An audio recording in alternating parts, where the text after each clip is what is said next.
Peach and Love Records.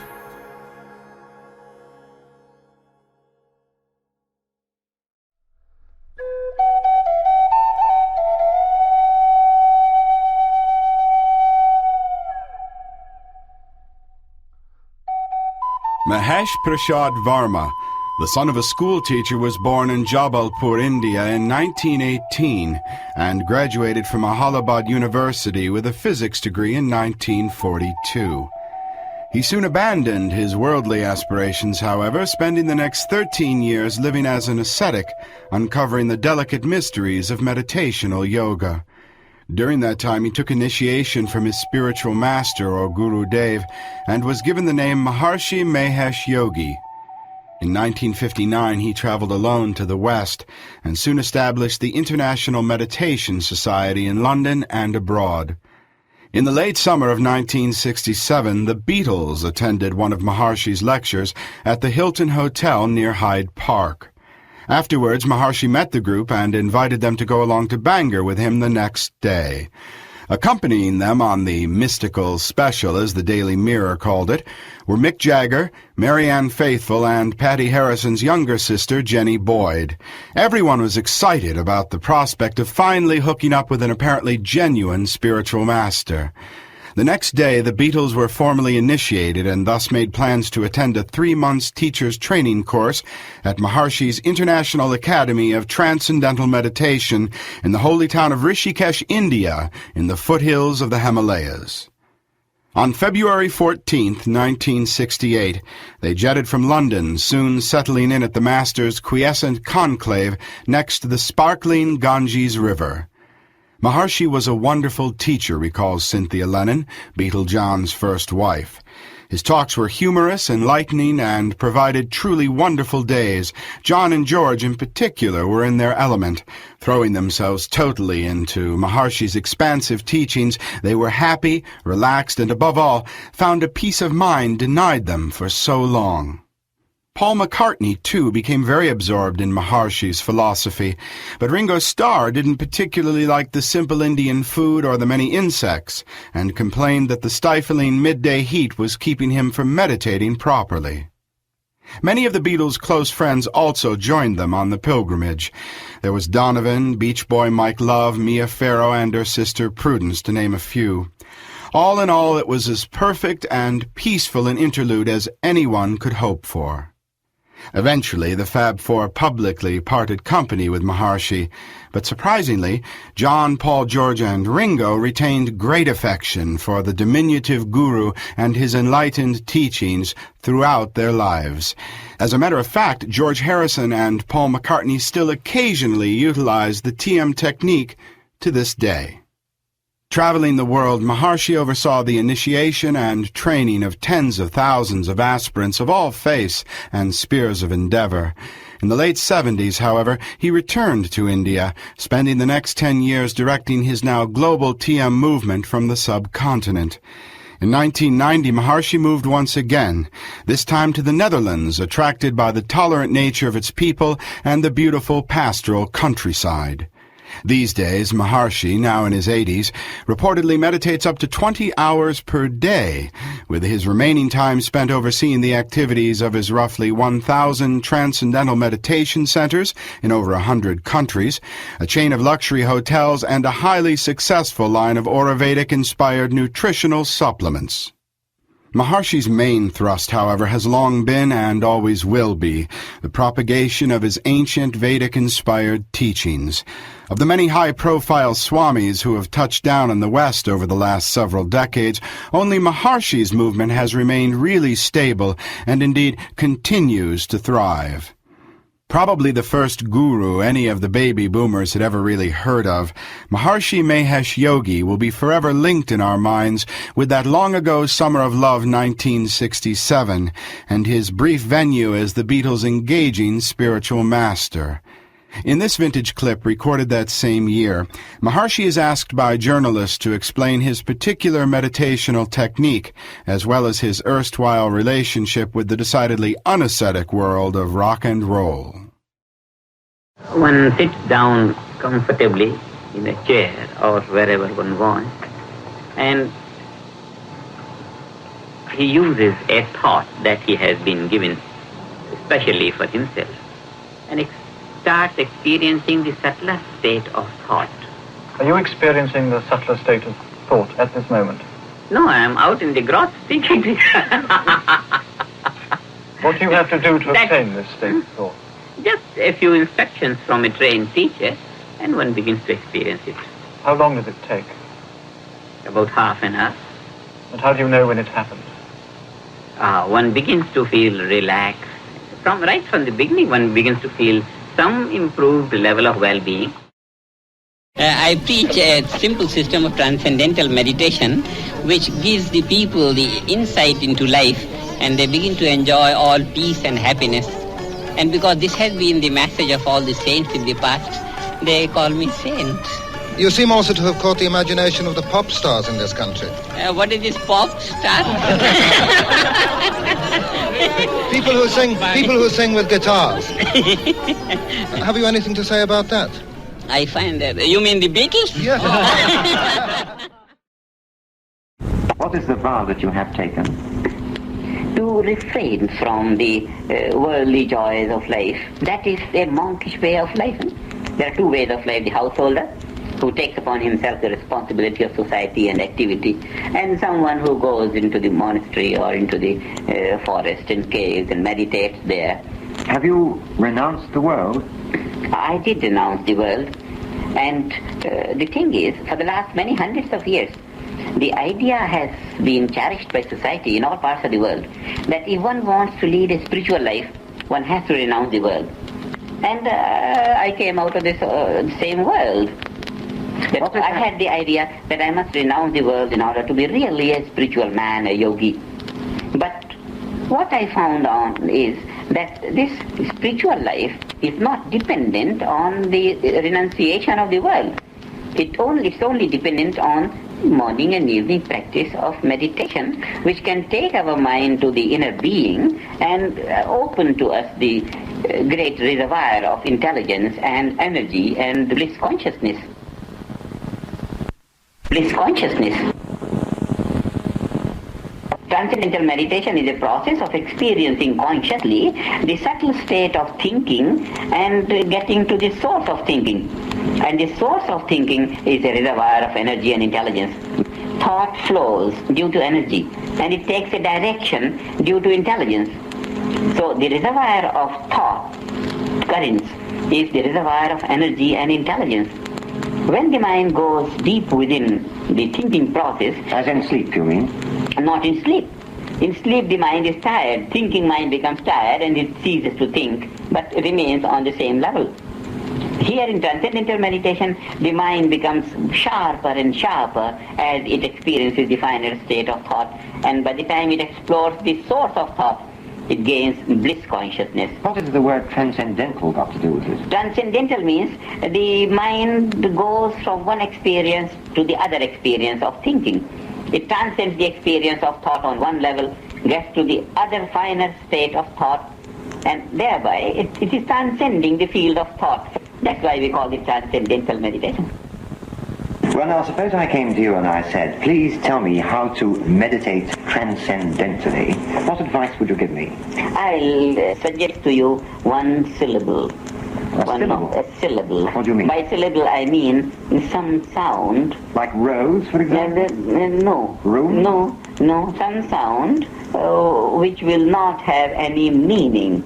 Its value will be just the sound. Well, could you give me an example of such a sound? No, because the thing is that when we say rose, then the mind goes on the rose and the mind floats on the horizontal level. This is what we call thinking. Contemplating on something is the horizontal activity of the mind. Well, now, can you give me an example of this sort of syllable? Example we don't give because each personality has his own suitable syllable. Each man is selected the syllable. And I have trained teachers who are teaching this transcendental meditation. So you keep it secret? It's a secret. Everyone is told to keep that sound on which he experiences the subtler state of the sound, to keep it in himself. Supposing I came to you and I said, Why should I meditate transcendentally? What answer would you offer me? For the expansion of the mind. And the mind should expand. In psychology, we know that man uses only a small portion of his mind. So the only benefit would be to myself? Oh, of course. Nobody else? And then it speaks on the social behavior. When one has an expanded state of consciousness, one is happier and he thinks clearly, then whatever he does and how he behaves is on a much improved level. How can you be sure of this, that it would make a better person of me? Because if a man uses his small portion of mind, he must be small in his understanding, in his thinking, in his feeling, in his behavior. And if he uses a bigger portion of the mind, he must be a man of much clearer thinking, more powerful thought force, much more refined and more accomplishing in the field of action. But it doesn't... Good, sweet behavior in love and harmony. It doesn't follow that he would be a better person. He might be a worse person, because he might use a greater portion of his mind to do the harmful things that the small portion of his mind has already led him to do. But the thing is that that source of thought, whereas it is the source of energy and intelligence, it is bliss consciousness. What do you mean by bliss consciousness? It creates a very happy, jolly mood. The sort of happy, jolly mood that people claim to get from a bottle of whiskey. And then the after effects of whiskey are disastrous. But the after effects of meditation are much more encouraging, because one comes out with a happy mood and then he enjoys the world better and behaves much better. Oh, but his actions are more profound. Why should he behave much better? I mean, are you teaching him the difference between right and wrong? No, we don't teach him difference between right and wrong. We improve his level of consciousness, and then he sees what right is and what wrong should be, and then he behaves better within himself. There's nothing to do with God at all, is it? I think the whole creation and everything has to do with God, but the belief in God has nothing to do with transcendental meditation. But we can't say nothing has to do with God, because everything has to do with the Creator. And it is the Creator which we say God. Is transcendental meditation just another way of talking about prayer? I wouldn't say. If we want to connect prayer with transcendental meditation, we would say this practice will make a man for effective prayers. Because of increased capacity of the mind, every thought of his will be more powerful, and then his prayers will naturally be more powerful. So this is not a method of prayer, but if one wants to pray after meditation, he will pray better. If you want to write an essay after meditation, fine, he'll write very creative essays. Everything that a person does will be done better after meditation. Will be done better and more profoundly. So if a man is very cruel, he'll be even more cruel after meditation. Now, cruelty is the expression of stress and strain. Now, stress and strain just dissolve when one gets to bliss consciousness.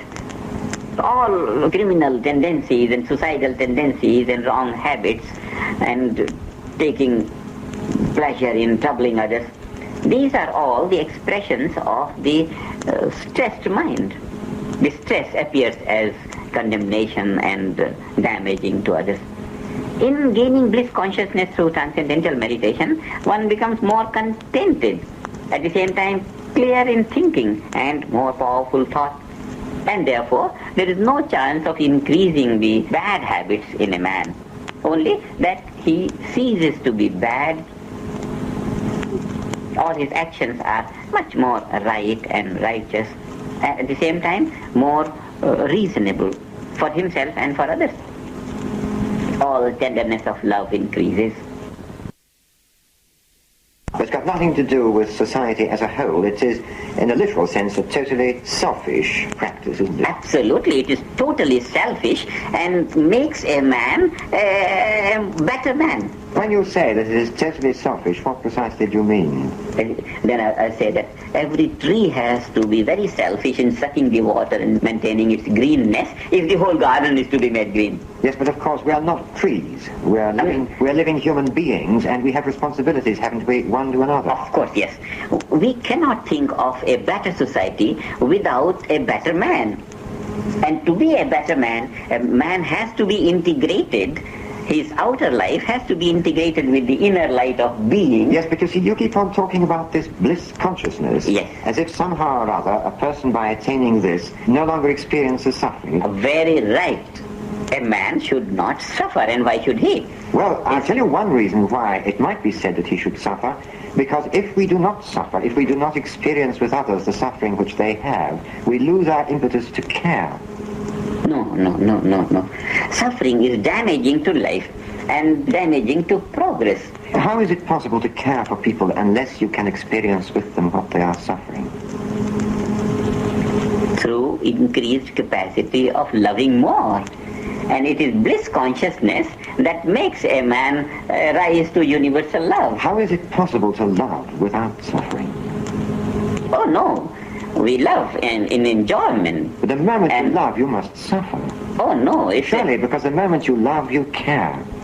But the care in all joyfulness and bliss consciousness. How can you be joyful when you see around you people who are seriously troubled and suffering? Yes, and because in that joyfulness, having greater ability to help them and alleviate them from suffering, and that is a good friendship. If 10 people are suffering and the 11th who could enjoy, he also comes with tears in life, then he only adds to the depression of the atmosphere.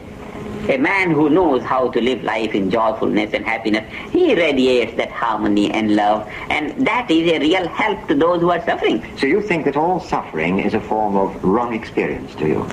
Certainly it's damaging to life, to the character of life, which is bliss consciousness. Life is all bliss. You repudiate utterly, do you, the idea that we each have a cross to bear? We don't have to bear a cross and dump ourselves into suffering. Absolutely not. Only it is necessary for us to unfold that inner bliss consciousness and live it in day-to-day life, so that we are making better use of our own life and are more helpful to our surroundings. Art of leading, that is the qualities of a leader. You mentioned that a good leader is the one who solves the problems of his follower. A few days ago you said that a good leader does not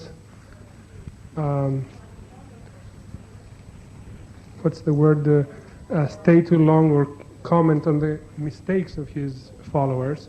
I'd like to know if you have some more advice of what makes a good leader, since we're going out to be leaders of men for spiritual growth. Appreciation of the good qualities of his followers. A man may have 99 bad qualities. If he has one which may be dug into him, that one appreciation of that one quality will encourage the man to multiply that value. And when a good quality starts to multiply, then I am one, may I be many. The world of good quality emerges from that one if it is allowed to emerge. An emergence of a good quality from the mouth of a superior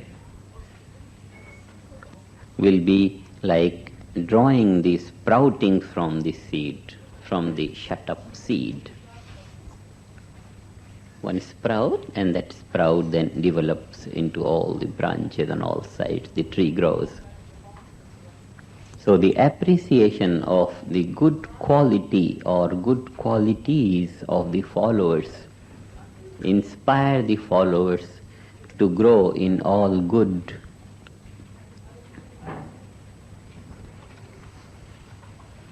And it should be the policy again not to bring up the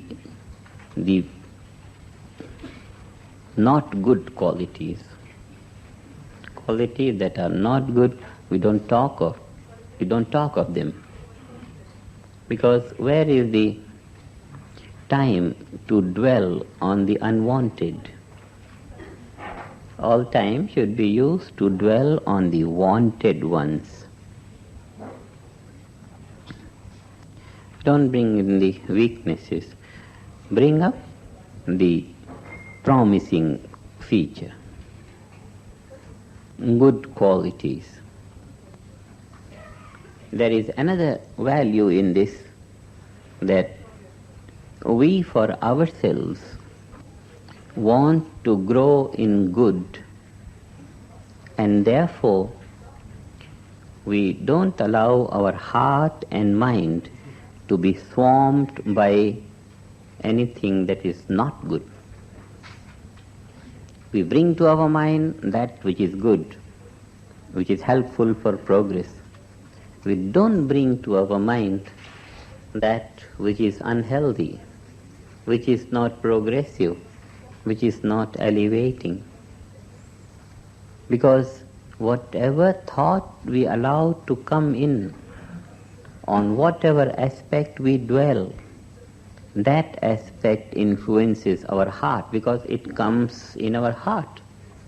Our heart starts to radiate that, then that radiation develops into speech. So, if we start to talk of something low, our heart gets into that low color, and then it radiates into speech. Therefore, there is always a formula for a leader. Safety first.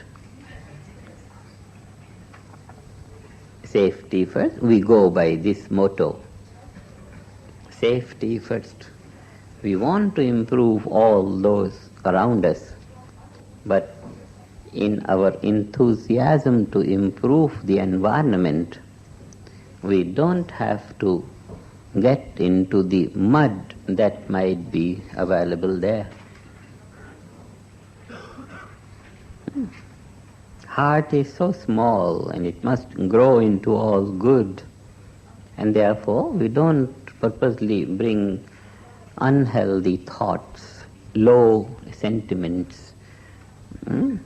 If someone has done bad, we know from where the bad comes,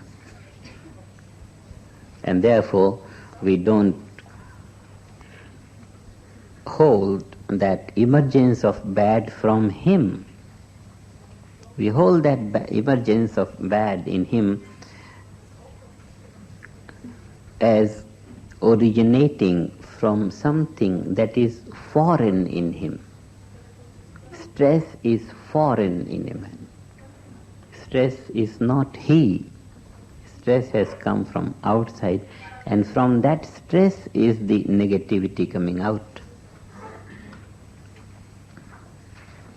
And therefore, we don't condemn a man for his mistake, for his negativity, for his failure, for his misunderstanding, because we know this is not he.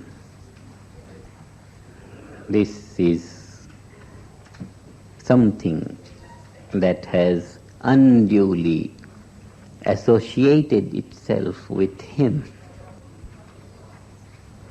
He is bliss. Life is bliss. Life is purity.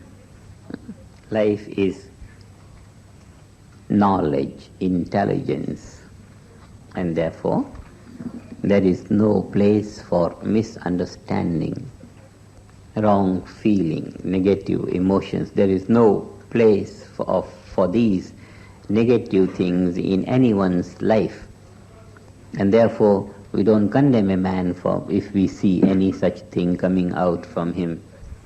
We just hold that these things are not coming from him, they are coming from stress. So by speaking that thing, he is more purified than before. For that we congratulate him. He has spoken out that bad thing or did that wrong thing, and he got rid of that stress. Now he will be a better man. In this hope of him being better, even by acting in that negative way, he is better now. In this hope we take him. we deal with him. Safety first is very good. We must save our heart and mind from any wrong, negative or mistaken action or thought of anybody else. It's very necessary. If we have heard, it was a mistake to hear, but we couldn't close the ear. It was a mistake. We shouldn't have heard, but the ears are very wide open like that. So we just... One very wise man said, he talks a lot, but I don't have to hear all the time what he says. Even if the ears are open, but we don't take what he says to our heart. And thereby, we don't bring that mud into our heart. It's very, very important. If someone has done some wrong, it is his karma. By thinking about that, we take it on ourselves and make it our karma then. What is the use? It's not necessary. And therefore, we always see some good in him. There is a story that Gurudev used to say sometimes. See, there was a saint somewhere, and all the time he was found to be so happy and so blissful and everything nice, and all the time he was saying so good things on him. And he was famous for not having spoken to anyone anything that is less than good. One mischievous man. There are lots of times, different varieties in society. He said, all right, let me see. So he invited the saint. He said, I'll invite him with great paraphernalia of great devotion and all that. He went to him, he says, please grace our home by your presence. Then the saint said, all right, yeah. And here he lived, and here was the saint, and he walked many, many paths in the morning. Wanted to take the saint to his home from the ugliest path, dirty, nothing neat there, everything very filthy. And then he took him round there, and there was some cat overtaken by a car or something like that.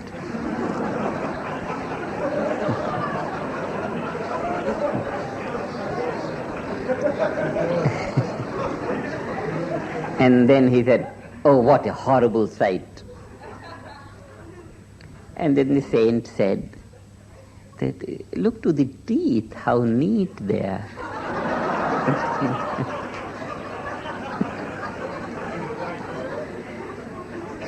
Shining pearl-like teeth, so neat and so pure. And that was it. He purposely made a remark to see, because the whole situation was so ugly, and how can the saint find anything good in that? And he said, oh, look at the pearl-like teeth. This is neat. So even if the ugliest situation is presented, there would certainly be some point of good. We have our vision, our bliss consciousness, purity. We are growing into the value towards celestial vision, like that. That is our progressive ideal of vision. So always we pick up something nice. Always our eyes go on, because the vision is not restricted to one point. It's so much wide vision. And there is anything, whatever is there will be some beautiful thing. We are moving in a relative world. One is relative to the other. And therefore, there will always be something to appreciate. There will always be something to appreciate. we bring that value which we can appreciate in our heart and mind. And that is our process of purification. If we bring the bad of the situation in our heart, we have clouded our heart. Some smoke has been created, some filth has been deposited.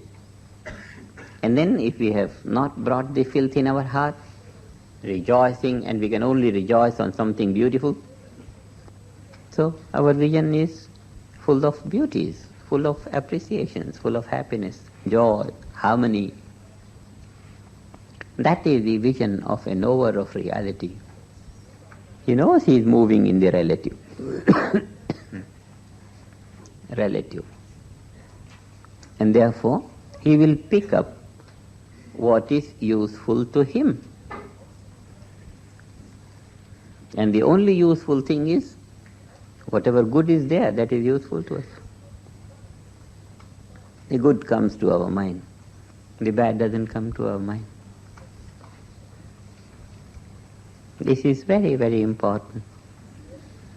Otherwise, we just get swamped by so many wrongs and so many this. Our life is the expression of our inner potentialities. We project ourselves to the extent we know of our inner status. And there is much more to life than that which we are already living.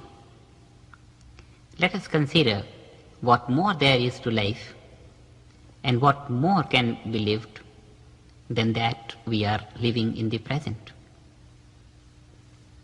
Certainly, it is wise to know the whole extent of an expression of our life and to try to bring it in all that we have been missing so far. We know if we drop a stone in a pond, the ripples begin to move, and they move over the whole pond, reaching all the extremities. One slight stir in any part of a pond stirs the whole pond, influences the entire field of water and its surroundings. Similarly, by every thought, word, and action, every individual is setting forth influence in his surroundings, and that influence is not restricted to any boundaries. It goes on and reaches every level of creation. Every individual, by his every thought, word, and action, shakes the entire universe. This is the status of an individual. One is connected with the whole universe by every little bit of his activity.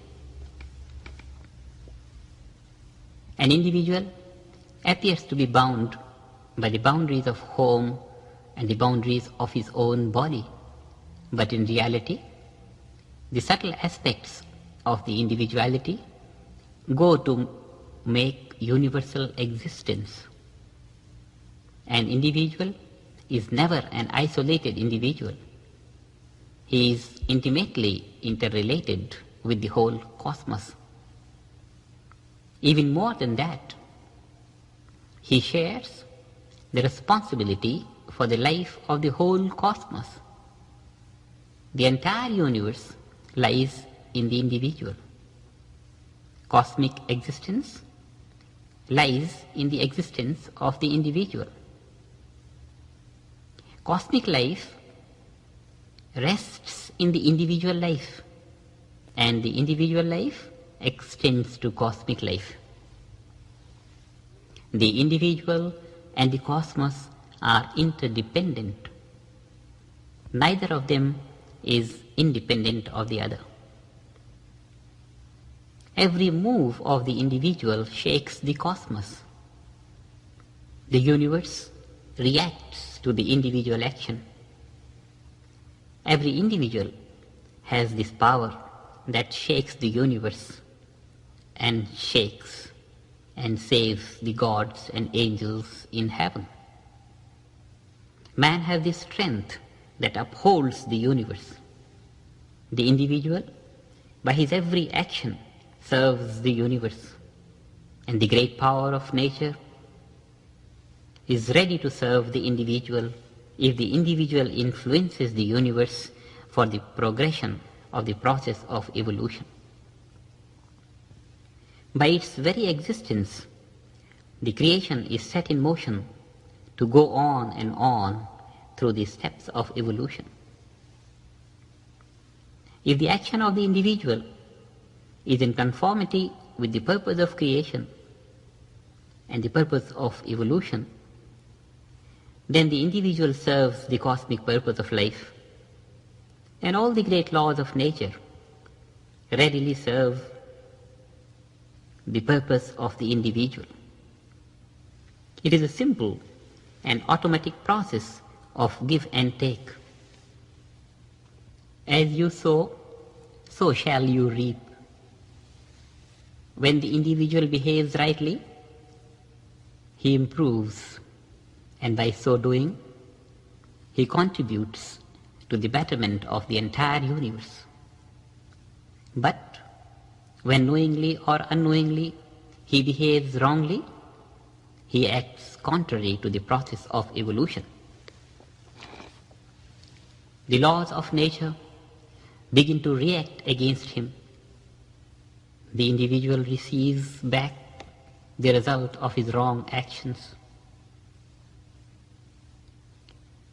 If we think right, speak good, and act truthfully, we receive the support of all the laws of nature, carrying out the process of evolution around us. Naturally, when we serve the government, we enjoy all the advantages of the laws of the government, because all the laws are to serve the individual interest. We as individuals have the influence over the whole universe. Every one of us influences the entire universe by every little action we perform.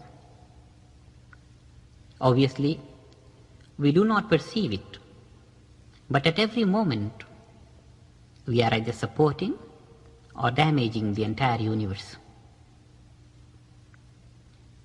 Better we forget not the great responsibility that we can do and undo the entire creation that breathes the life of God by the simple individual mistakes of ours. The wrong, once done, cannot be undone. It returns to us from all sides. Everything suffers for our wrongdoing, and we are made to suffer for the suffering of all. Thou shalt reap the consequences of thy doings is the fair policy of Mother Nature. She only wants her children to enjoy. But while enjoying the flowers in the garden of God, those who walk loosely falter and fall unduly. The joy of life is there. It depends on us whether we make use of our power and use it or lose it. Better we produce the influence of all harmony, and we will do this by virtue of our natural ability to think, speak, and act rightly. Our individuality will then command the power of the universe. Make use of the cosmic power of the individual law in favor of our desire, and use cosmic life energy for the health and great accomplishments in life.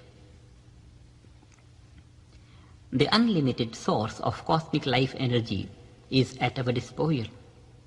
We have only to begin to use it. The great cosmic intelligence lies at our disposal. We have only to connect our individual mind with the cosmic intelligence, with the universal mind, and gain all clarity of thinking and all success in activity and live a life of eternal freedom on earth.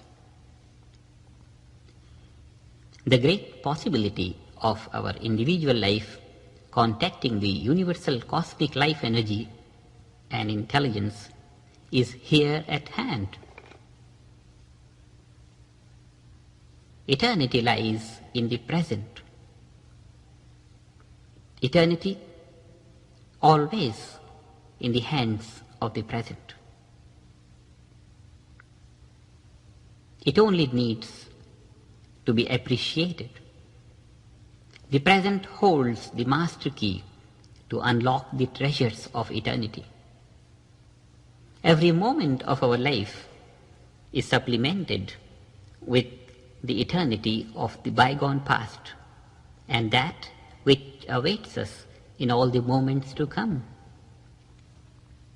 Eternal existence of the unlimited cosmos is available to us for all power. Certainly, as we have seen, we are influencing the entire cosmic life, but somehow we are not making use of the great unlimited and vast resources of nature that are at all times available to us. We are always giving. Through every thought, word, and action, we are producing an influence in the cosmos. We are always giving. Certainly, we want to give out to our atmosphere all harmony, all peace, all happiness, all love, all serenity and grace, because this alone is useful and life-supporting. Certainly, we want to create a better life, healthier and more useful surroundings. Therefore, it is of vital importance that we should know where to receive this great life energy, greater happiness, greater intelligence, greater harmony, greater serenity and grace. Yes, there is a primal source of all happiness from which spreads all happiness that is found in the world. There is a primordial power of life energy from which all energy emanates. There is one primal source of serenity from which the serenity and peace spread in all creation. Let us find out where the source is of all these most desirable features of life. And having found out the source, let us try to contact it and be in a position to draw on unlimited amount of happiness and energy, intelligence, peace and grace for all good to ourselves and to our surroundings. We should know that the purpose of creation is expansion of happiness. From a seed grows the tree, from the atom develops the molecules, in the entire field of forms and phenomenal creation. The subtle strata of creation are at the root of the gross strata of nature. The subtlest stratum of life is at the root of all the different levels of life and living. And there is a level of life subtler than the subtlest, which is permeating all the subtle and gross levels of existence. And this subtler than the subtlest stratum of existence, this transcendental state of being, is the basis of all creation. This is the basis of all cosmic life, cosmic intelligence, cosmic energy. And here, at this level of the transcendental absolute being, dwells the cosmic law, which is responsible for all creation and evolution of life. It creates the innumerable laws of nature to carry the ceaseless activity of evolution of the entire cosmos. This cosmic law is such that in itself it never changes. It maintains forever the absolute status of the being, and maintaining the absolute status of the being gives rise to different laws of nature that conduct the process of creation and evolution, a process which continually goes on and on for all times, filling the phases of eternity, of time and space. Here is the eternal being secured by the eternal status of the never-changing cosmic law, which is the source of all creation, the basis of all cosmic intelligence, and the source of all energy, power, and creativity. This is the ultimate source of all power. It lies in the field of the absolute transcendental existence, which is omnipresent. And as such, it lies within the heart of every one of us. This untapped source of power that lies within us has to be tapped, and cosmic life, energy, and intelligence has to be directly and consciously made a part and parcel of our life, and then our individual existence will be naturally supplemented by the cosmic life energy. Our individual mind will be supplemented by the unlimited power of the cosmic intelligence. Our happiness of this sensory level will be supplemented by the bliss of the eternal absolute being. The present creativity of our mind and the ability of our body will be strengthened and reinforced with the boundless energy of the absolute being. The health of both body and mind, and also the health of the surroundings, will be immeasurably improved. Efficiency will be immeasurably increased. By gaining control over the master switch of nature at the level of cosmic law, the natural laws governing the surroundings become favorable and begin to support the aspirations of our individual mind and the desires of our hearts. We as human beings, having such a perfected nervous system, have the ability to control the powers of nature, make hay when the sun shines. Let us not lose the insight into life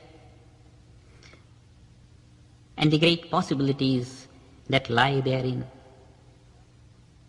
And how do we utilize our ability to harness this cosmic life energy present within?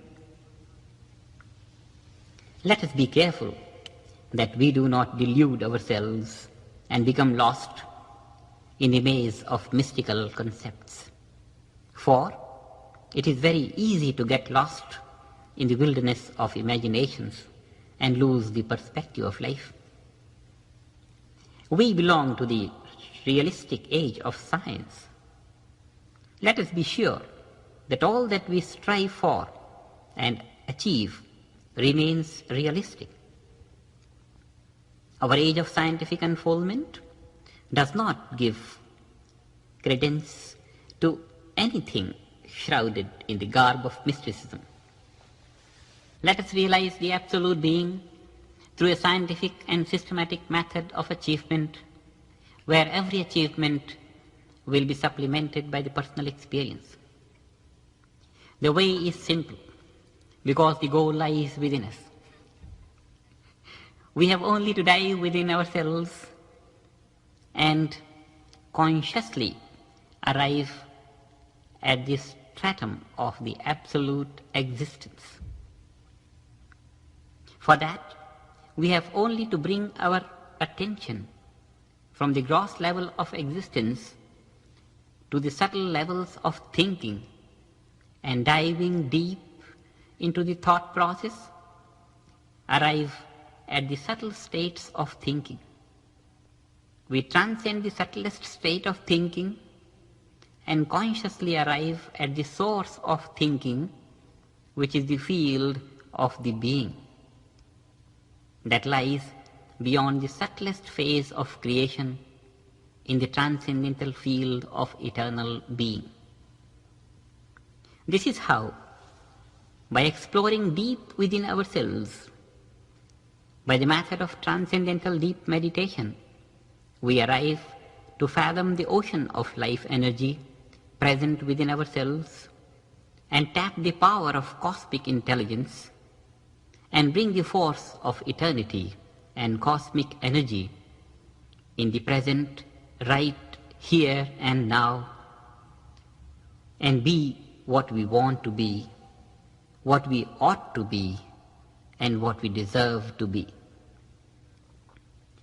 Certainly in our lives, we do not deserve to suffer or encounter any obstacle on the road to fulfillment, nor do we wish any desire to remain unfulfilled. Suffering should be foreign to us. Every desire that comes up should find its way to fulfillment, and waves of our individual life should flow in the fullness of cosmic life. And this is the life that we deserve to live. Individual life in eternal freedom of cosmic life. Individual life in the bliss of eternal being. Individual life supplemented and supported by the unlimited force of cosmic life. Be it to us, to our neighbors, and to all the individuals in the world. May God bless every man to turn within himself and tap the unlimited source of power that lies within. Healing power of meditation. We know from our daily experience, anything that pleases the mind heals the mind. Anything that pleases the body heals. Healing means soothing. Any beautiful sight soothes the eyes. It soothes because the eyes like it. Soothes the mind. Mind cherishes the beauty of it through the eyes. So everything in the world has healing power, has power of healing to some degree or the other. Everything charming soothes the mind. A child runs about here and there and does some mischief, somebody slaps him and punishes him. He goes to the lap of mother. Lap of mother is the great healing capacity. The child on the lap of mother forgets the agony of beating outside, begins to enjoy. Great fatigue, tired of day's labor, going to cinema, and if the scenes are good and appealing and nice, it has some soothing effect, a healing power. Everything good in the world has the effect of healing. Now, the effect of healing is greater if the capacity of charming is greater. If one thing can charm the mind more, can fascinate the mind, can attract the mind greater, it has the greater healing power. So greater is the charm, greater is found the power of healing in the object. Meditation has the greatest healing power because it leads to greatest happiness. Meditation leads to greatest happiness of permanent order. It leads to kingdom of heaven. It leads to the glory of God. It leads to eternal bliss, happiness of greatest order and of permanent nature. Therefore we hold meditation has the greatest healing power. And the greatest healing power will be that which should be able to heal the life as a whole. All components of life, all phases of life, soothing, harmonious. We will see this evening how does meditation affect the whole life for the influence of healing. How does it soothe the mind? How does it soothe the body, heal the body? How does it soothe and heal the soul? Now what do we mean when we say healing of the soul? The soul never suffers. All those who have been reading metaphysics and have been studying some philosophy, they know soul is the transcendental aspect of our being. It is the truth ultimate. It's abstract. It is beyond the influence of anything of the relative order. So the soul stands in bliss eternal. What does healing the soul mean? Is the soul suffering? The essential nature of the soul is bliss. How can it be suffering?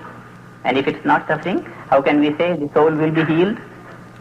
Although soul is all bliss, soul is the subtlest aspect of our being, is the state of being. It is transcendental truth of our life. It's completely out of the field of relativity, completely out of the field of changes. It is ever the same non-changing absolute bliss. It cannot suffer. Yet, when we say meditation heals the soul, what do we mean? We mean this. The soul is the transcendental reality, the unmanifest. All other aspects of the mind and the body and intellect and ego and the whole universe is just the manifested aspect, gross aspect. That is the unmanifested, transcendental, abstract reality, bliss. Now, everything else is just the manifestation of that. Just as the flower, this red color and this beauty of it is nothing but a particular set of electrons and protons. This form is nothing but formless energy. This is the finding of the material science. This form is nothing but formless energy. It is electronic and protonic energy. It's energy only. When we can conceive the positive form of the flower to be abstract energy, then if we take the analysis of the flower further on, ultimately we come to the truth that is never changing. The nature of the truth is bliss. That is the ultimate reality. Bliss is the ultimate reality of the flower. Bliss is the ultimate reality of the table. Bliss is the ultimate reality of everything that exists. Ultimate, beyond changes, never changing, ever the same, constant. Its nature is bliss. This petal is nothing but electrons and protons. So, electrons and protons are pervading it, but in a manifested form. Just as the ice ball is nothing but water through and through. Water pervading ice. Ice is nothing but water. Every particle of ice is nothing but particle of water. It is water that is pervading, yet ice doesn't exhibit the qualities of water. It shows some different qualities. Similar is the case with the whole universe. All these objects of all senses, the whole field of experience, begins to exhibit some other qualities. Somewhere it becomes black, somewhere white, somewhere all the colors, somewhere solid, somewhere liquid, somewhere gaseous. All the different denominations and all different forms of the universe are nothing but the manifestations of the non-changing, ever the same, constant, eternal truth, bliss, absolute. When bliss is everywhere, bliss is pervading, but it is not being appreciated in the gross forms. Water is pervading the ice. The misery of water is its qualities are not being appreciated in ice. That's how the water is suffering. Although ice is nothing but water, yet the qualities of water are not found in ice. Some other different qualities are being found in ice. So we say water is suffering in the form of ice. when the bliss pervading everything, manifesting itself into different things, the bliss, the essential quality of that truth is not found in all these things, we say the bliss is suffering. It's not being exhibited, it's not being experienced. It's as if it is arrested in the state of the transcendent. It is arrested in the state of the unmanifest, although it is pervading the whole field of manifest universe. But its essential nature is not experienced in the field of the manifest universe, and so we say its qualities are confined to the field of the transcendent.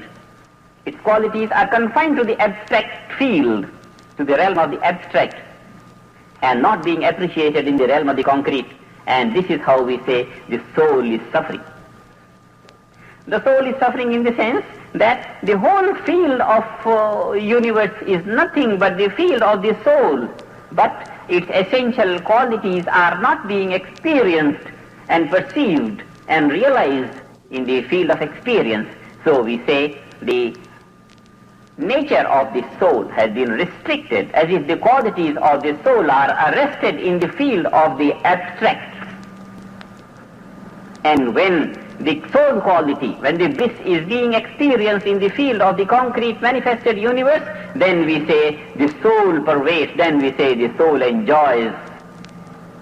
It's not restricted to the field of the abstract, but it creeps on to be enjoyed well, to be appreciated fully well in the field of the concrete manifested world also. Then we say the soul is relieved out of the prison of the abstract field. In this sense, the soul is suffering now when its qualities are not being appreciated in the field of our experience in the world. What does meditation do? Meditation leads the mind from the concrete to the abstract field of the soul, where the soul quality is bliss, and then the mind becomes it, the state of being. The mind being it, when it comes out, it brings out the quality of the soul. The quality of the soul is bliss and peace.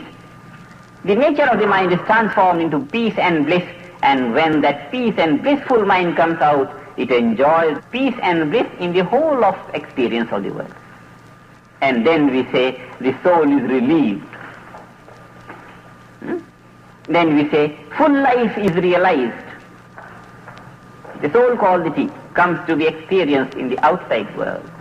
This is cosmic consciousness, which is inclusive of all, inclusive of the quality of the abstract, ultimate reality, truth, bliss, eternal and absolute, and also inclusive at the same time of the experience of all these phenomenal world and changing world. When the quality of the unchanging life principle is being experienced in the ever-changing phenomenal world, then we say the soul is relieved. Then we say the soul is enjoying. In life is in full-fleshed glory of all aspects, transcendental aspect, subtle aspect, and the gross aspect. Meditation does this thing. Meditation leads the mind to from the gross experience of the world to the field of the bliss within, imbibing bliss in its nature. When the mind comes out, it comes out blissful. It brings the glory of the transcendent to the field of the relativity. And meditation readily relieves the soul from this suffering of being arrested in the field of the abstract. This is the greatest work of meditation. This is the aim of meditation, the goal of meditation, to bring that thing out. Inward drawn is one process, one-way march of the mind in meditation. Meditation goes in, but remaining there in the field of the divine nature, this bliss is divine nature, soul quality is divine nature. Remaining in that divine nature is not all purpose of meditation. Remaining arrested in the field of the divine is not all the purpose of meditation. It's only one-way march. 50% done. The rest 50% and the better 50% is bringing out the divine to the field of the world, to the field of the experience. And that naturally happens when the mind comes up. comes out in the field of the gross, makes it, brings it out. This is how meditation heals the soul. How does meditation heal the mind? The suffering, the agony of mind is, the poor fellow is not satisfied for this thirst of happiness. Mind is thirsty for happiness, greater and greater. At every moment it wants greater and greater joys. From where it may come, but it should come, the joy should come, and the joy should be added on greater and greater. Mind is not finding any object anywhere which could satisfy this great thirst of the mind. It's always wandering from here to there, just in search of great happiness, in search of that great happiness which will be permanent in its nature and which will be able to satisfy the great thirst of happiness of the mind. This is the agony of the mind. This is the suffering of the mind. Readily the meditation leads the mind from this field of experience which fails to satisfy its thirst of happiness to the field of the subtler nature which is more glorified than the field of the gross nature, and ultimately to the subtlest field of nature, transcendental reality, where the mind becomes bliss. It not only enjoys it but becomes it. When the mind becomes it, the individual mind becomes universal mind. The glory is greatest. It's bliss pure. Then the thirst of happiness of the mind is satisfied. When the thirst of happiness of the mind is satisfied, all agony of the mind disappears. Mind is blissful. Submerged in bliss, becomes bliss.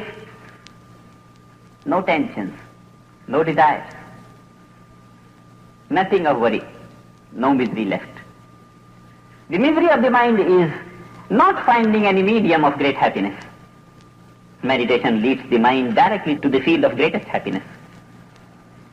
And this immediately, instantaneously relieves the mind of all the worry, of all the misery. Howsoever worried a man may be, within 5-10 minutes, it's no exaggeration. I'm speaking on the basis of the experience of thousands of people who have come in my contact. Within 5-10 minutes, just is instructed to go deep down within and then say, open your eyes, and opening the eyes, he says, oh, wonderful. This is the usual expression, wonderful, how nice, and how much relaxed I feel, and oh, wonderful. Somebody says, oh, it's like a magic. What happened? Many begin to believe, they become scared as if they begin to see surroundings and they feel as if I am hypnotized or what, as if I am I was in a different world. So much great relief comes in the mind, immediately. And this is no hypnotism, nothing, but the direct positive experience of the inner glory which the mind has never experienced. Great happiness inside, and the mind goes to it and comes out. And immediately tensions are released. Many medicinal minded people have called this meditation to be the non-medicinal tranquilizer. Immediately tranquilizes the mind. And this tranquility of the mind is just a side gain, not the main goal of meditation, just a side gain. Just as when we grow a tree of an apple, we grow it for the sake of good apples, good fruit. But we enjoy the shade, and the shade of it comes much earlier than the fruit comes. So this tranquility of the mind is just the first gain of meditation, immediate byproduct of it. Not very important, not the goal of it. But it's of great use in the practical life today. That which is the headache of the best minds of the Western world today the question of tranquility, it's a side gate, it's a byproduct of this simple system of meditation, which needs nothing, only guiding the mind to go to the deeper levels of consciousness, unfolding the greater glories hidden there, experiencing positively, and coming out with that great happiness. This is how meditation heals the mind. Immediately.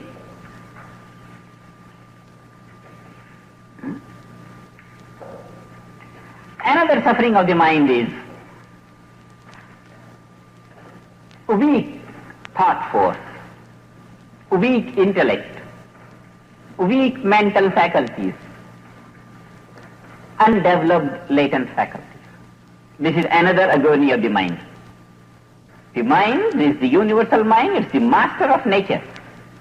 Anything should be able to do this way or that way in the whole field of creation. But when the mind is not able to do things here and there, when the thoughts are not realized, when the plans in life are not achieved, then the mind is weak, and this weakness of mind, undeveloped stage of the mind, this is another agony and suffering of the mind. How does meditation heal it? Meditation is just the process of going from the surface level of consciousness to the deeper levels of consciousness, ultimately reaching the deepest level of consciousness. Like that, in this march, the mind fathoms all levels of the ocean of consciousness.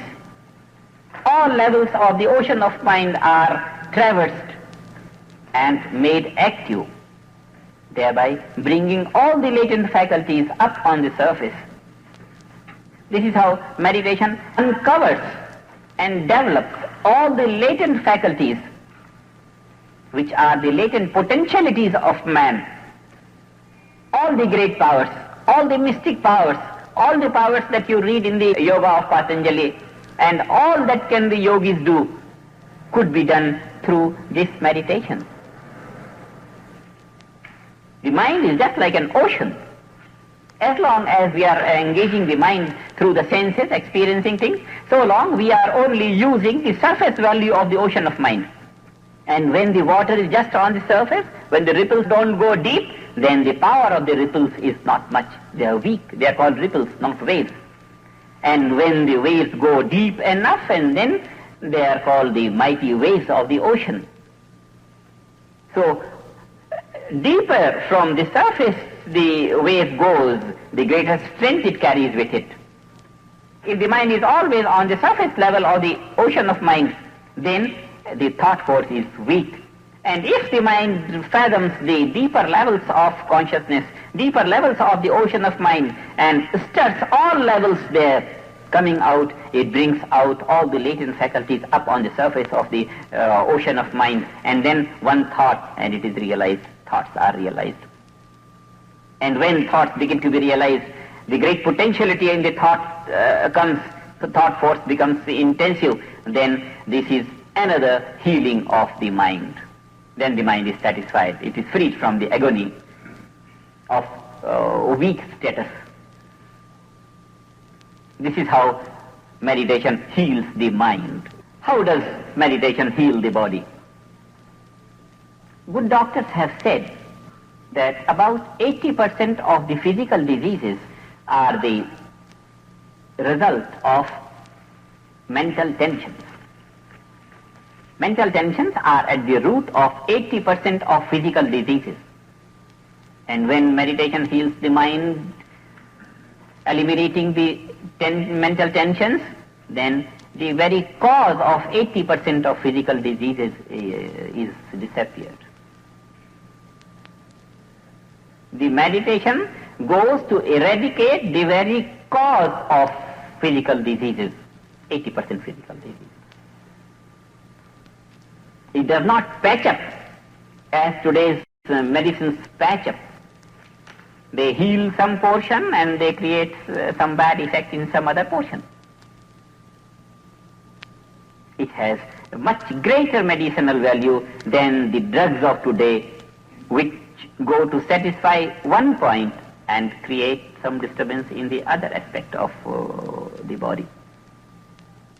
in meditation, when the mind is concentrated and it goes deep within on the point, when the meditation is deep, the breath flows very slowly.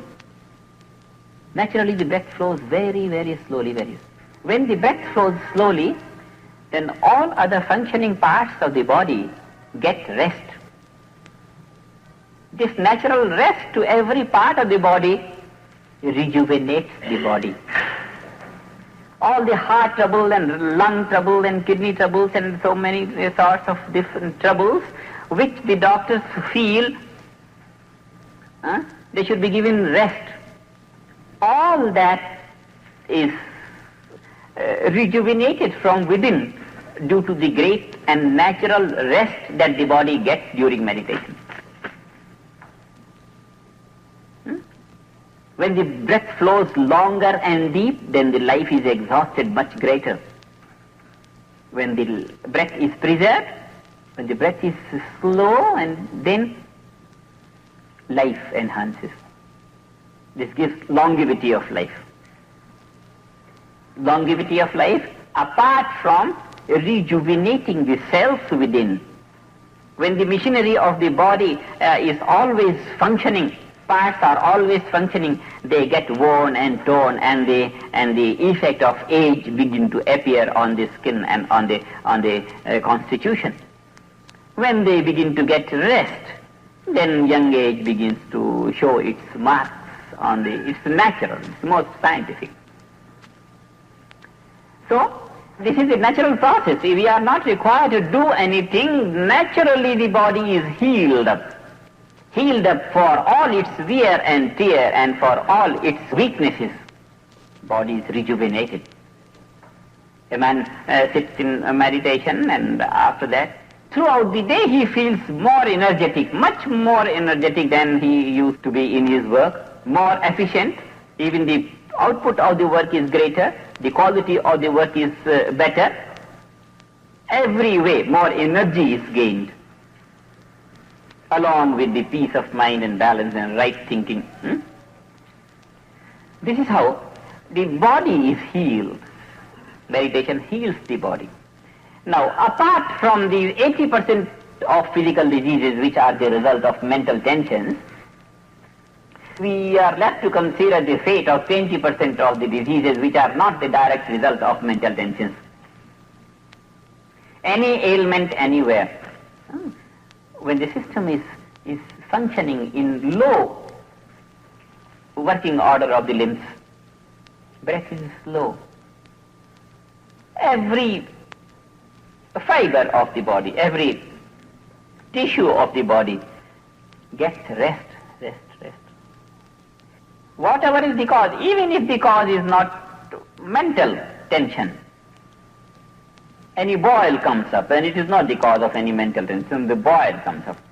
But when the whole system and every fiber of the system begins to get soothing effect from the natural rest that the system gets due to the breath being slow in meditation, then the healing up is natural.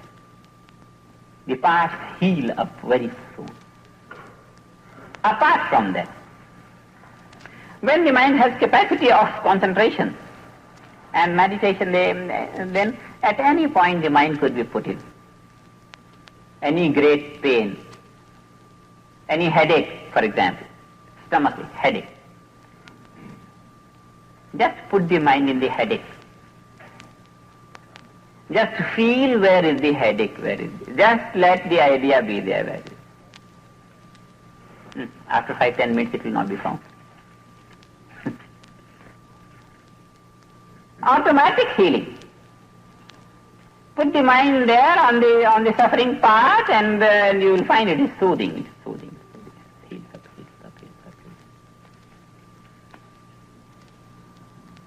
This is how.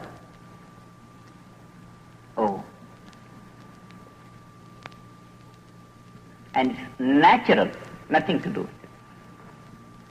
Not even hypnotic process of thinking that it is being healed, all that is even that is not necessary. Just put the mind there and you feel relieved. Direct effect of meditation. Mind is directly connected with the body.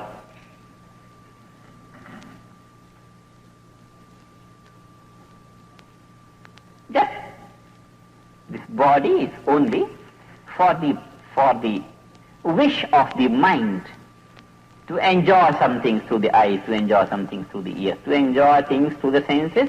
We have taken up the body, and the body is just the slave of the mind. But when the mind is made the slave of the body, then the whole trouble arises. Let our mind be strong, and it will be strong only when we give it something which will satisfy its thirst of happiness. And that meditation does directly leads the mind to the chamber of bliss within, and leading the mind to the kingdom of God, kingdom of heaven, the glory of the divine. The mind becomes satisfied for its thirst of happiness, and the body is healed, and the mind is healed, and the soul is healed, and everything is healed, all harmony everywhere, all upliftment everywhere. Then we begin to live all glories of life, material, mental, and spiritual. This is integration of life. Meditation is a means of integrating life for all its aspects, material, mental, and spiritual. If they don't love each other genuinely, your wife starts to love some other man, or if the husband starts to love some other lady, then it becomes very difficult for them to be in harmony with each other. They try to live in harmony, and then the inner conflict just keeps on bursting, and they start to find out outer causes to be angry with each other.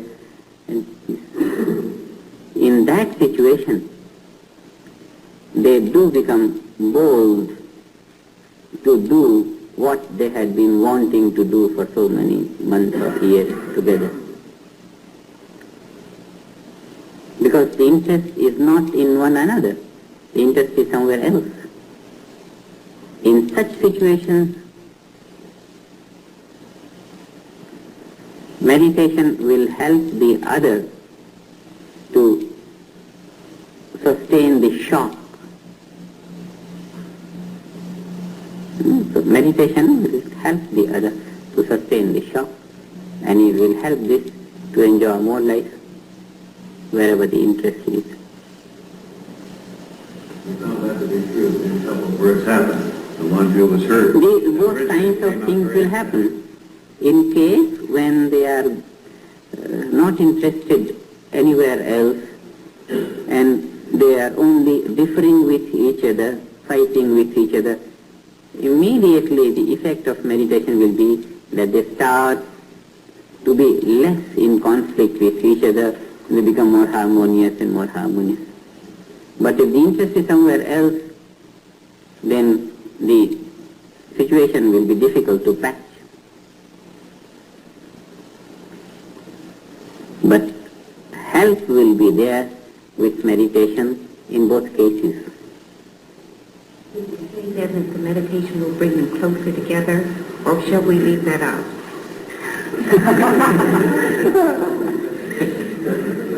Depends how much we know of their situation. We can always say meditation will make life better and rich under all circumstances, because inside the harmony is growing, and intelligence is growing, and happiness is growing. With that, life should be better. Either together or separate, that's a different thing. But if they have to be together, life will be better together. If they have to be separate, life will be better separate. Enjoy.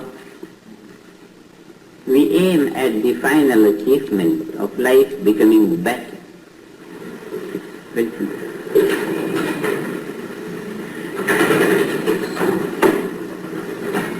Because it could be that the man is very aggressive, and it's just not possible for the poor wife to continue in that harassment.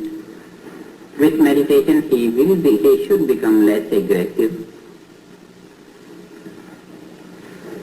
But if the interest is somewhere else, then it's not possible to reconcile.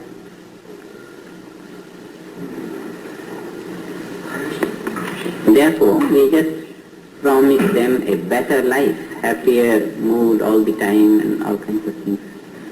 But what will happen can only be determined by taking other conditions in consideration. It's always good for husband and wife to meditate together.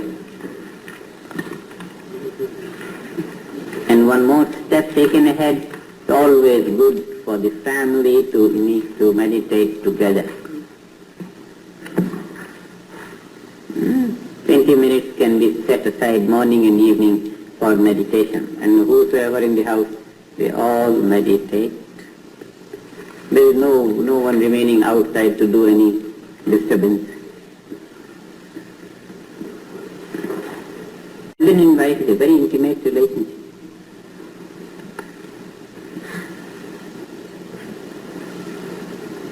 In India, a wife is called ardhangini, that means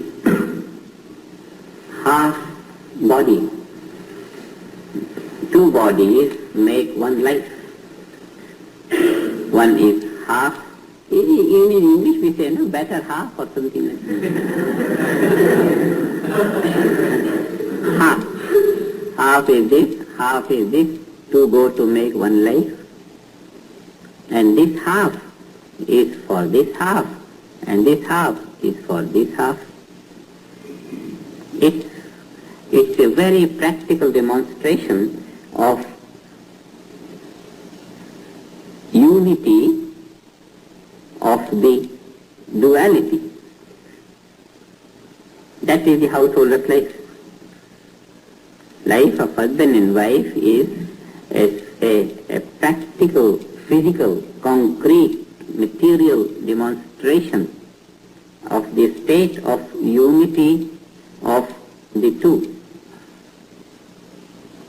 The two aspects unite together, form one life. Just as this hand and the two hands don't fight. One supports the other. If at all anything it does only good to the other, and this does to this. And it's such an intimate relationship.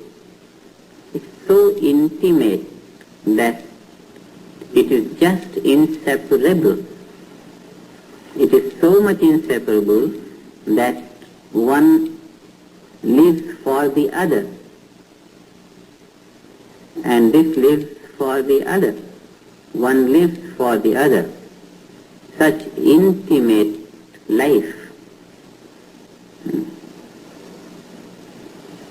They breathe the same breath of life, the same impulse of life is lived by the two.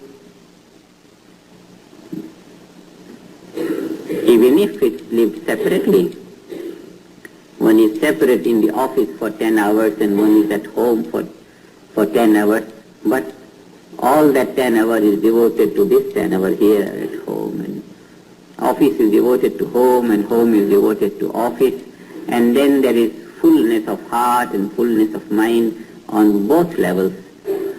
And this is how, even though one is only half, but one enjoys the fullness of life, and the other half, being half, enjoys the fullness of life. So both the halves enjoy fullness of life, both together make two fullnesses of life. And this is the relationship of husband and this is the spiritual advantage of materially living together. It adds to the fullness of heart and fullness of mind and fullness of life. One is just for the other. This is a life which demonstrates devotion on the practical field of living. This is a state of life which demonstrates surrender on the practical level of living. And surrender is just mentally one. One just lives for the other, that's all. And it's a life of sacrifice much greater and much more intimate and much more intense, much more complete than the life of sacrifice of a sannyasi. The sannyasi has a life all to himself. A householder lives for the other. It's a very great superiority as far as the quality of life of a householder is concerned over the quality of life of a recluse. The recluse lives for himself. A householder, in a household, the two members, both of them live for the other. It's a life of total sacrifice. One sacrifices oneself. And the delight of that sacrifice is fullness of the heart. The reward of that sacrifice is fullness of the heart. It's not a sacrifice in tension. It's not a burden. It's the sacrifice, giving of the total life to the other and deriving fullness of life therefrom. In thinking and speaking, in action, in feeling, in understanding, in discrimination, everything. One lives for the other. And such a living creates fullness of the heart. The same fullness of the heart that comes out of bliss consciousness. Indian history is full of such development of fullness of life just by husband dedicated to wife, and wife dedicated to husband, and there is absolutely no trace of this harmony between them. Both the hearts just swell in love, and the waves of love make the whole field of life a practical field of bliss. Just the waves of bliss.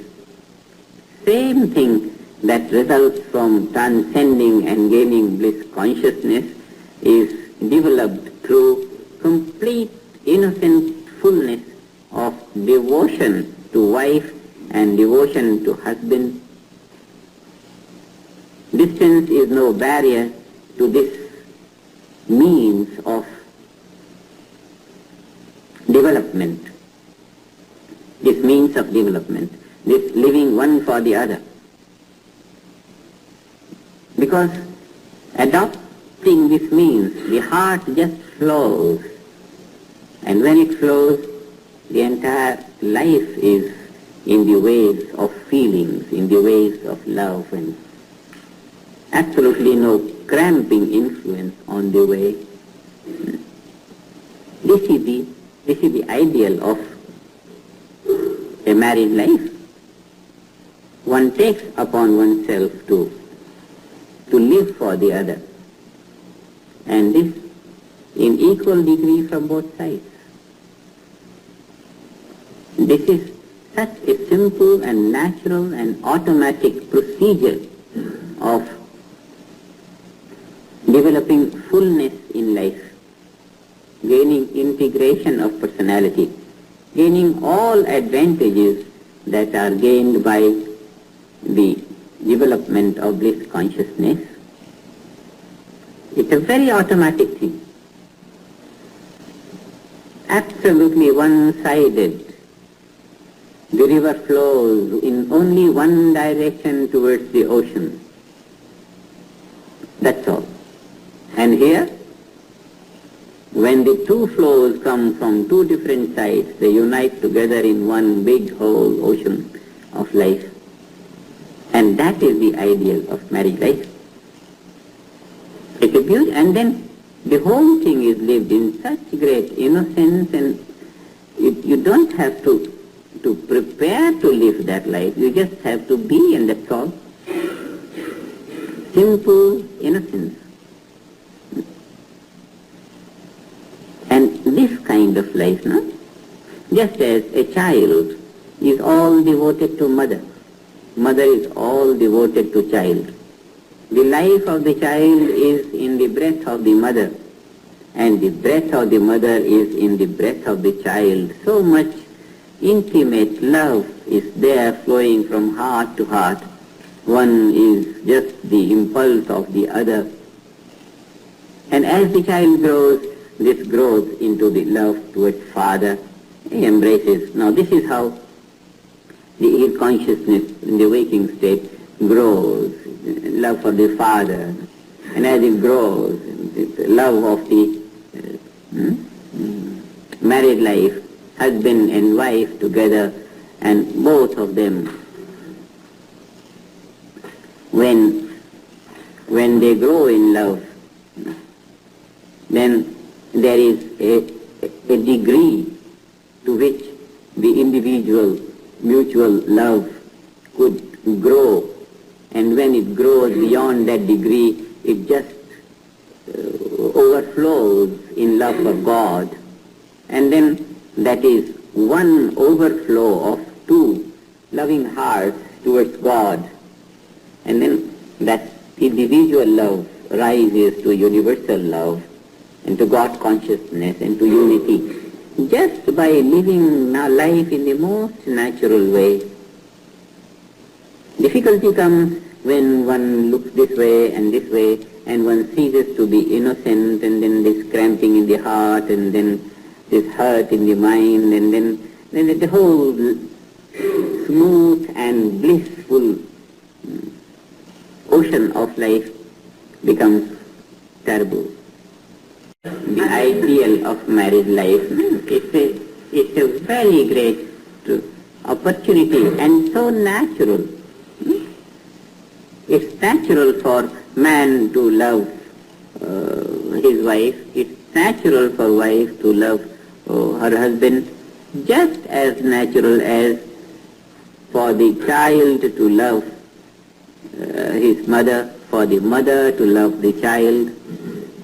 And it's so innocent and natural that the love is there for life.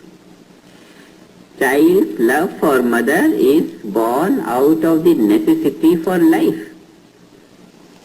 And this necessity for life from the side of the child enriches the field of life of the mother. It's so natural.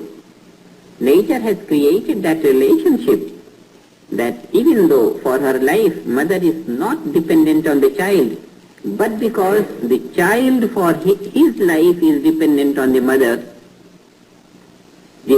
heart is so formulated naturally that it adds joy to mother.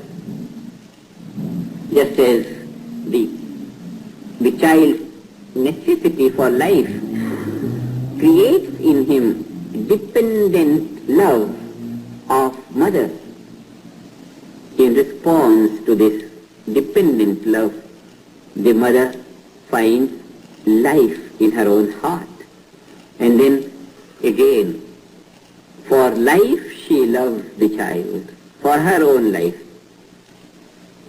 Even though the love of the child is born of the physical necessity from mother, this physical necessity is not on the part of mother.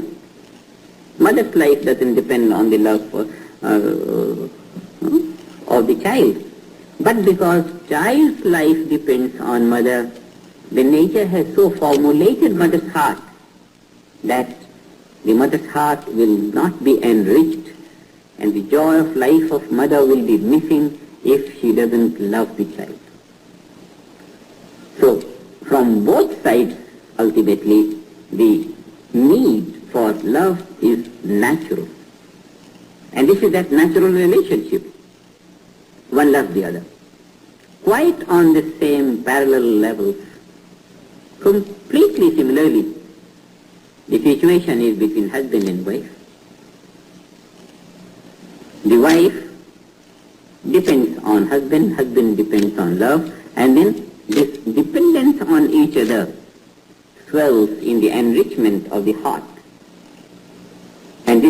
just brings to them the blessings of increasing happiness all the time. Whatever they have in their surrounding, whatever circumstances, whatever situation in society, everything else is on one side. Irrespective of any situation, the two hearts are enough to find fulfillment of life in the most innocent relationship between one another. This is the intimate relationship, and that is the reason why throughout the world the understanding is one is half of the other. Half of the other. And because in this relationship only love dominates, and love is more in the better half. That heart is made more of love. And therefore, married life is such an opportunity for spiritual development, and the whole thing happens so innocently. You don't have to manipulate that intimacy of relationship. It's enough that one is married to the other and then one is living for the other, and that's all. With all the differences. If there is love, you enjoy the differences. If you have great love for the child, your own child, the mother, if the child slaps on the mother kisses the child, oh, so good and so good. If that is the child of somebody else and he comes and beats the mother, oh, no good, get out. When there is love, the mistakes are plain. And when there is no love, even if there is no mistake, then mistakes are crowded on him and then boycotted. So, fights in love are much greater encouragement, and it just gives the ocean of love a chance to swell in waves. And difference of opinion is all right. But one always looks deeply into the other. He is saying this, maybe he likes this. I'll also say yes, yes. He'll say we'll go there. He'll say, oh, that's fine, we'll go there. Always yes on the surface. Later on you can say, I was thinking on that. Mad people, and does it cross or they go downward or? Whatever brahmachari gains by his vow of celibacy, the married couple gains the same nourishment and development of the qualities of the heart by living together. One contributes to the other in such a great measure that the spiritual development is compensated on a different level.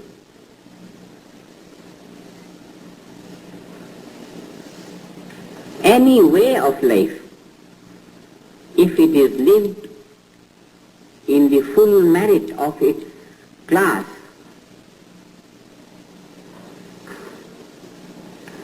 will be sufficient for rapid evolution and coming to the culmination of the process of evolution for anyone. Brahmachari's way of life, then brahmachari's way of life. Married life, then married life. There is nothing in between. In between will be a waste. Waste of life. This is a picture of life, and because life is designed to evolve, in this picture, any set of life When I say any set, I mean any legal set of life. A legal set of life. Be it recluse or householder, doesn't matter. Both are most naturally in the design of most rapid evolution.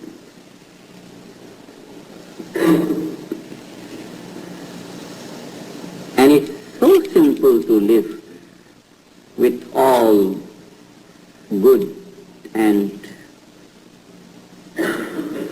intimate and cultured and loving feeling for each other, so intimate, so good, in a natural way.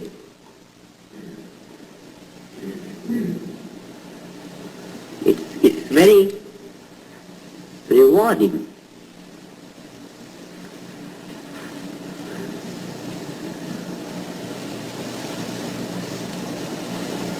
It's very rewarding.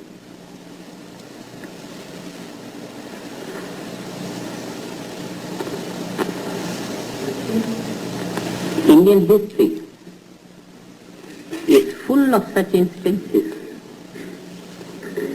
It's just full of such instances where the man was conducting his business or whatever he was doing to earn the living for the family, and the wife at home was just devoted to her husband, and that's all. And they got to such great siddhis. Siddhis means powers. Anything that they would want will come. There is that instance of Ansuya's life, Mother Ansuya. Just by being one with her husband, in thought, in feeling, in understanding, in breathing, in living, so full of dependence and devotion to her husband. Husband equally devoted to her. And then anything that she would say would happen. And that story,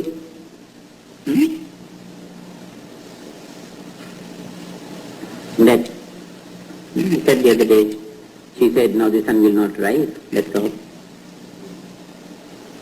That command over the laws of nature, so much command, because that heart was full of love. Every fabric of that heart was just an impulse of that love, which is the wave of infinity.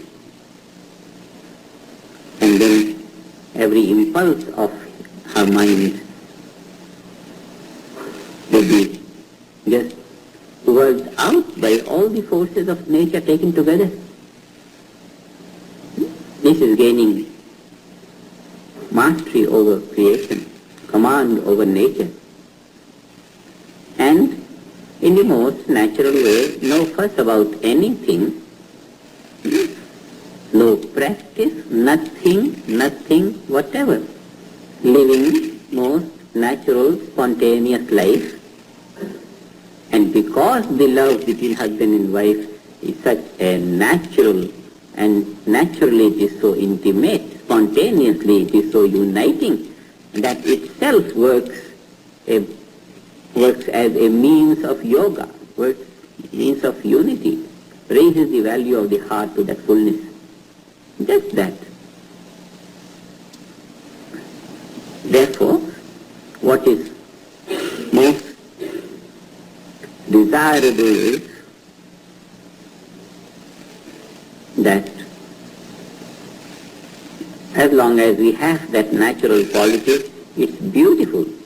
Otherwise, we meditate and take it easy and just start living fullness and radiating life on all levels, spontaneously gaining support from all nature, spontaneously. If it's the life of a brahmachari, fine, the whole nature will support. If it's a life of a married life, dependent on each other, fine.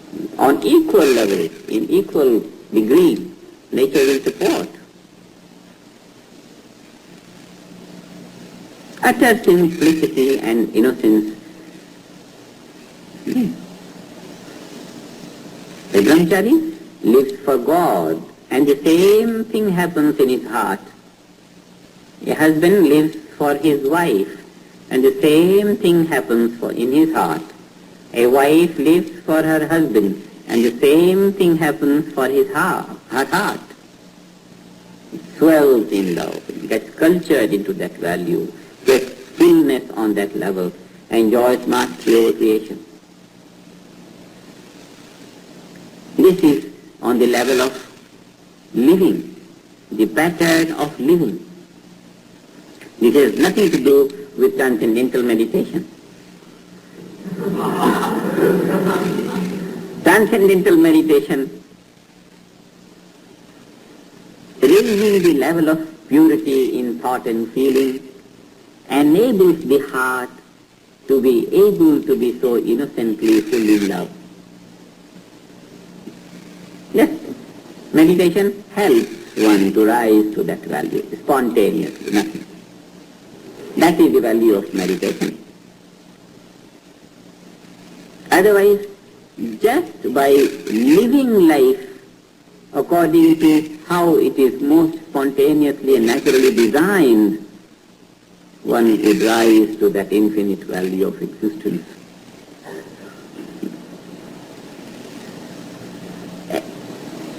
Meditation gives us an extra means of culturing the heart, more extra, quickly. It expands the heart and expands the mind, and then allows the greater waves of love to come up.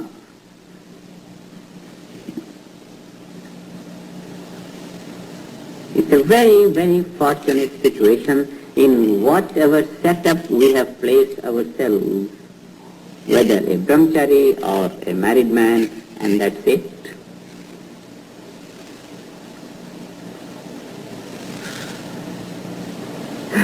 In between is a waste of life. No good. A possibility to become a brother chart. Don't have to. Does that mean all Americans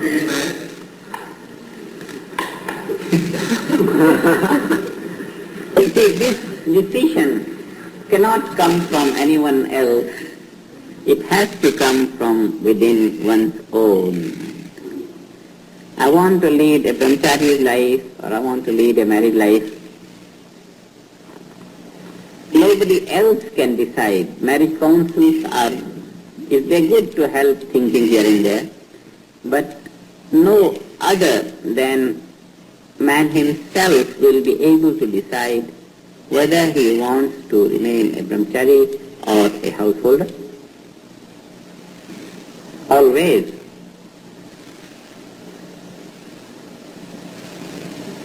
When people knew my intention that I want to be a brahmachari, I want to go to Himalayas and be a yogi and all that,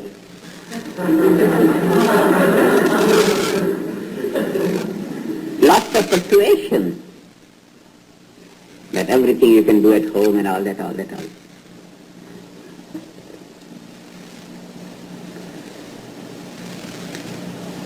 And people used to take me to some saints, much in advance they'll go and tell him that we are bringing a boy to him and you persuade him to marry and all that.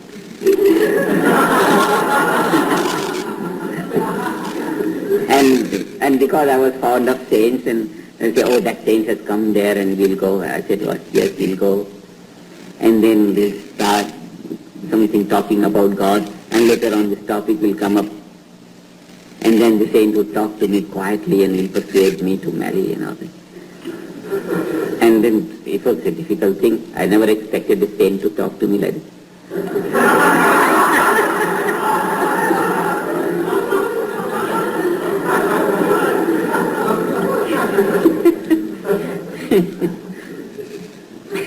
One saint was a very powerful saint. I loved him very much.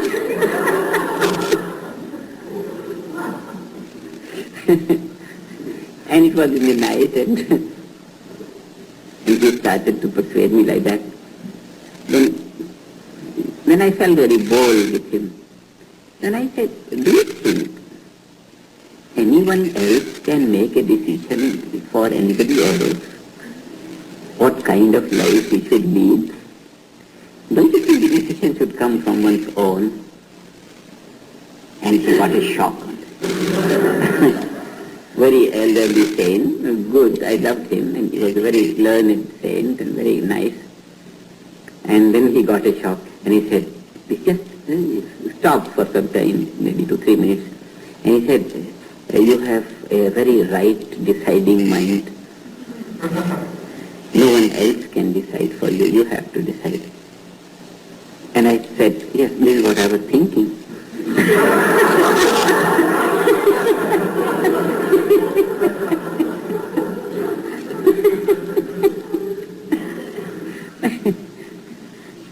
Because it's such an intimate thing, no one else can know the whole thing about anybody else's feelings or thinking, the whole structure of life, the whole bent of life. So one only decides. And when the decisions are taken on a very natural, innocent impulse of life, they last with man.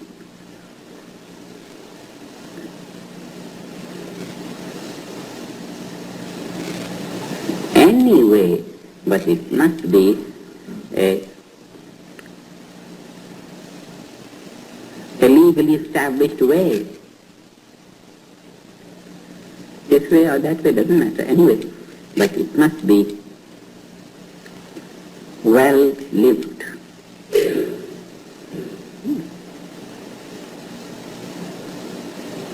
And meditation, as the purity of awareness grows, it grows and makes one established on what one wants to do. I would say even the thought of divorce comes out of the violation of laws of nature. One violates the laws of nature, and there he has sown the seed of separation, and when the seed grows, it becomes only evident. The separation only becomes obvious. The seed for it has been sown long ago in the violation of the laws of nature. Some acts against the natural stream of evolution have sown the seed of separation. Only it becomes obvious later on, that's all.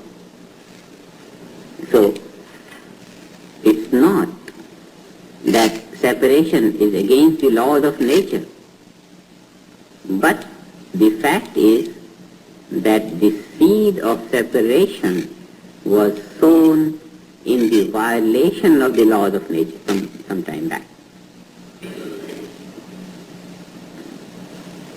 One violates the laws of nature, and there is the root of separation. Later on it becomes obvious. So the whole thing is violation of the law. Whole thing is violation of the law. If you can't live happily together, get another companion, do something about it. But it is unfortunate that this situation has arisen, but now it has arisen. The root is sometime in the past. And it is for both of them together to come together.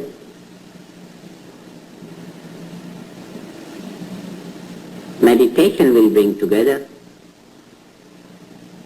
If the interest is together, misunderstandings will just fall off as pure consciousness grows very naturally. But the interest, if the interest has developed somewhere else, then the whole thing has to be gone through. The ideal situation will be whosoever takes the initiative gets the consent of the other.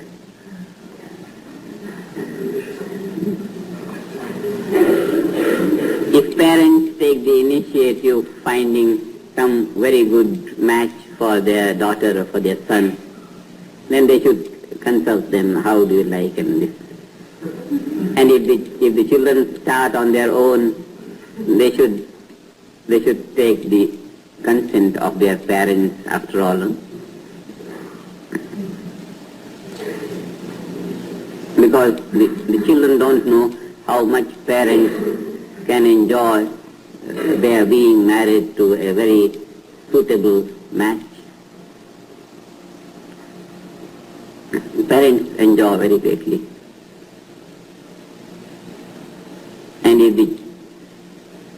the children don't consult their parents, there is nothing that the parents can do, but the joy that they can derive out of this happening, they are left out of their joy.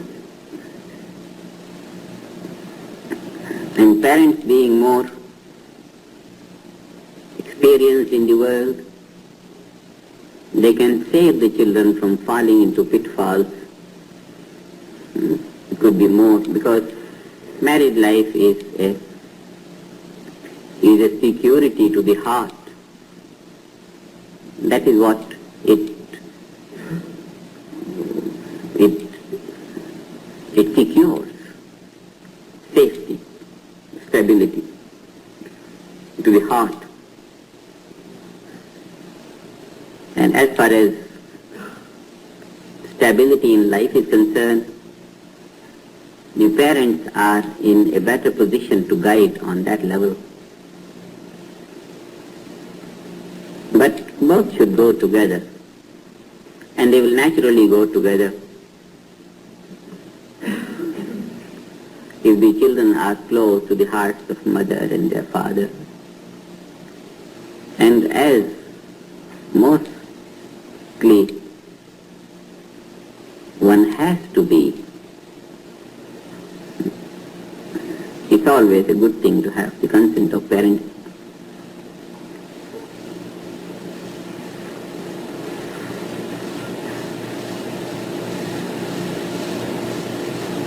So this is something,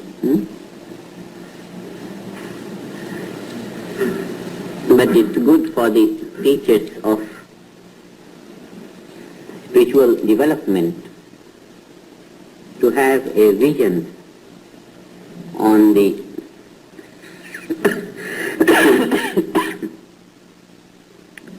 on the setup of natural course of life, whether one takes a single course of life or one takes a companion and goes ahead, but the natural setup of life, it's good to have a vision on that, so that you have that situation. But it will not be good for us to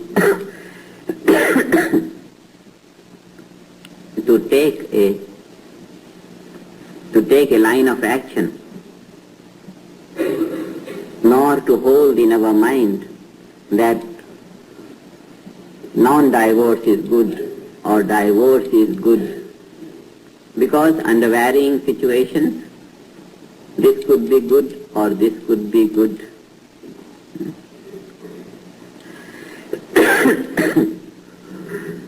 If it is left to me, I would create a situation in the hearts and minds of the people that no one would ever think of divorce. But if the necessity arises, it only arises because of the lack of wisdom of life. Necessity of divorce is is very unnatural, and that unnatural situation arises only due to the lack of wisdom of life. So if we can give the wisdom of life and the ideal of living, then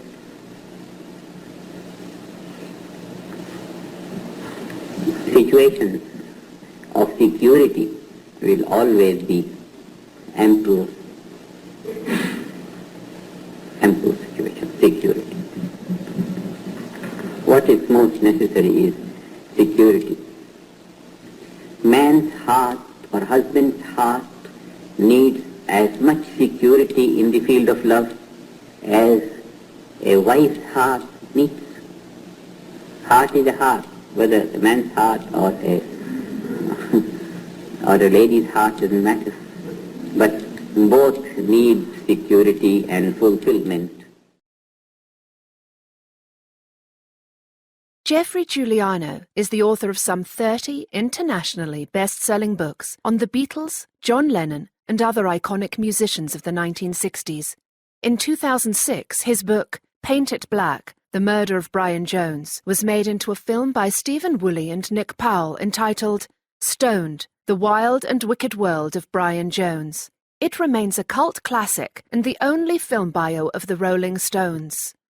Giuliano is also a veteran journalist, having written for dozens of high-profile newspapers and magazines, including The Sunday People, The Daily Mail, The News of the World, The Mail on Sunday, Playgirl, and Rolling Stone. A noted film actor, Giuliano starred in such movies as Vikingdom, Scorpion King 3, Jules Verne's The Mysterious Island, The Fifth Execution, Far Cry 3, Fire Desire, among many. In addition, he hosted the long-running North American syndicated radio series, Jeffrey Giuliano's Roots of Rock, for 5 years, as well as pioneering the audiobook industry in the 1990s by authoring, narrating, and producing over 250 original, non-book-based, interview-driven productions. Giuliano's publishers included Random House, HarperCollins, Delta Entertainment, Durkin Hayes, Playaway Audio, Speechworks, and B&B Audio, among dozens more internationally. In 1998, Random House acquired his firm Tribute Audio, for which Giuliano acted as CEO and publisher for 5 years. His best-selling audiobook, That Fateful Night, True Stories of Titanic Survivors in Their Own Words, was nominated for a Grammy. In 2014, Jeffrey Giuliano founded Icon Editions and G2 Media Arts to market his updated works as well as publish new projects. As a visual artist, Jeffrey has been showing in galleries across America since 1977, garnering impressive reviews. His first professional assignment was designing several T-shirts for The Who's Pete Townsend in 1976. Jeffrey also designed and illustrated many of his original rock biographies for the biggest publishers in the world from 1984 to 2006, as well as designing for his pioneering record label, Samba Records, in the mid-1990s. From 2006 to 2011, Jeffrey was also the primary designer for the French fashion house Cotai. When Giuliano first conceived of creating his own literary imprint, Icon Editions, he became responsible for illustrating and designing 35 book covers, several hundred CDs, DVDs, as well as dozens of promotional posters, and eventually an entire collection of exclusive fashion and art. The expansive Design by Giuliano brand grew out of Jeffrey's impressive commitment to the arts and is the culmination of a lifetime's work by an extraordinarily talented and determined Renaissance man.